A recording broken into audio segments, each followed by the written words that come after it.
Hello everyone and welcome to the showcase. I'm Margaret Stewart, the director of Reflection. And I'm Danica Sanchez, the editor of Reflection. We want to thank you for coming to watch our film and to give us support. We wanted to give you a little bit of insight into our creative process and the inspiration that went behind the camera. So we invite you to enjoy going behind the scenes of our film Reflection.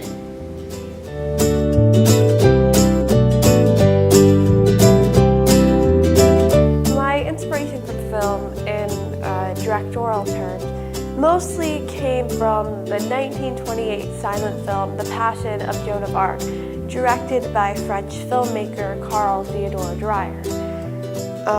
Now this film at the time and currently is one of those highly praised dramas in cinema history. Dreyer utilized groundbreaking camera work, use of lighting, and pervaded against the typical characteristics that cinema was known for at the time.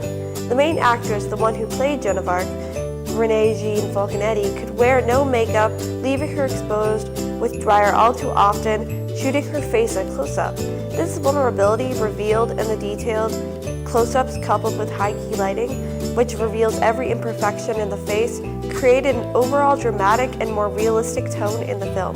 This mood, this tone is what I want to create in our film, Reflection. I took influence from a lot of these ideas expressed in Joan of Arc. In the film, I like to keep the camera on our main actress's, Sarah's, face because her reaction is key to the story. It is very intimate, like The Passion of Joan of Arc, where no grand adventure happens, nor is there any plot twist that happens. Like The Passion of Joan of Arc, it details the emotional suffering of a woman trapped in circumstances beyond her control. I wanted to emulate the realness, sadness, and emotional nature of The Passion of Joan of Arc.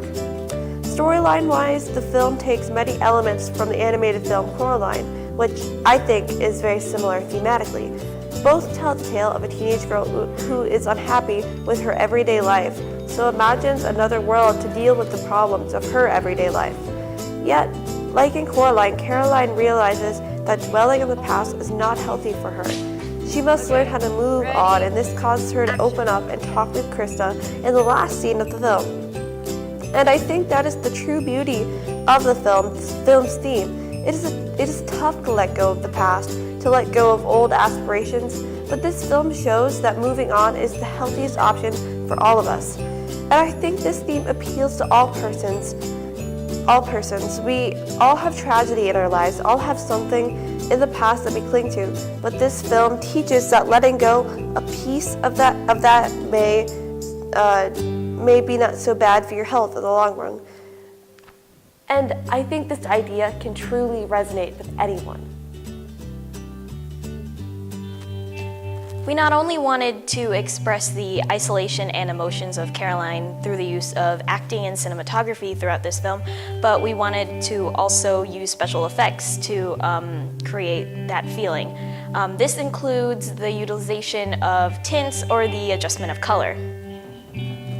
I was inspired by the Chinese film Hero, which was directed by Zhang Yimou, for this specific editing choice. In Hero, there are different versions of this story that the main character is telling, and each version is assigned a different color based on the content in that story.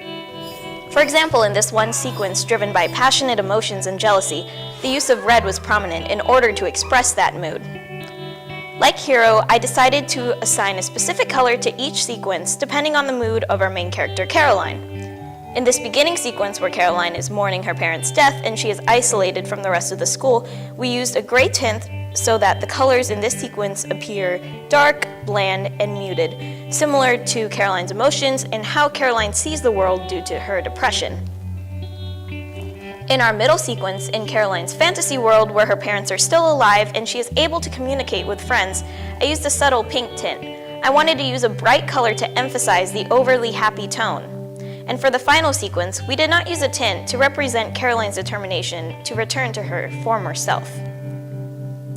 Tints were also utilized in a different manner during the final transition between the fantasy world and the real world. The pink tint fades out as Caroline opens her eyes and snaps out of her fantasy. The use of this effect expresses Caroline's character development. She wants to start anew and move on from her past, and this really hones in on the theme of not dwelling on your past and moving on to better things. We want to thank you again for coming to watch our film reflection. And we hope you have a better understanding for our creative choices in the film. Thank you for watching and enjoy the rest of the showcase.